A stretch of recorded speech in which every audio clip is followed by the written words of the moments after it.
اليوم جيت نشارك معكم لاصوب نتاع الخضره، سهله وبنينه، سهل وبنين. عندي الخضره، عندي البطاطا، حبه بطاطا، حبه بصل، حبات جزر، الكابويه، عندي الدبشه، حبه تاع الطماطم قشرتها، عندي زوج سنينات نتاع الثوم، عندي حبه نتاع الجريوات، واكيد ما نساوش عندي صدر دجاج. نجيبوا القامله تاعي، نحطوا فيها شويه زيت الزيتون وشويه زبده.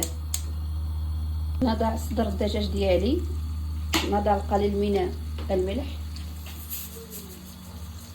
ونخليو صدر الدجاج تاعي يتقلى حتى يتقلى مليح. نحطوا الخضروات هنايا في الطلوب ديالي. بعد ما تخلو الطياب نلوح عليه نصاب الخضروات ديالي.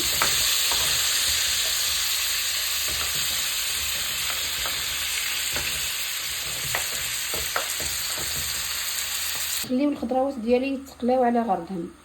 بعد ما يتقلاو نحطوا التوابل. بعد ما تقلات الخضر نتاعي مليح، نجيب التوابل، نحط التوابل، نقليها شويه مع التوابل ونمرق بالماء سخون. التوابل نخليه لكم في الوصف.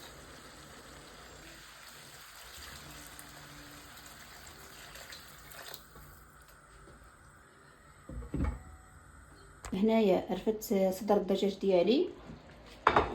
بعد ما طاب لي الخضر ديالي نجيب نمكسي الخضر ديالي. هذه هي لاصوب تاعي، راهي وجدت. نتلاقاو ان شاء الله في صحن تقديم. هذه هي لاصوب تاعنا تاع اليوم، كما راكم تشوفوا فيها ما شاء الله خاتره. وانا درت معاها الخبيزات هادو محشيين نتاع المقلاه. ان شاء الله تنال اعجابكم الوصفه تاع اليوم، والى في فيديو اخر ان شاء الله.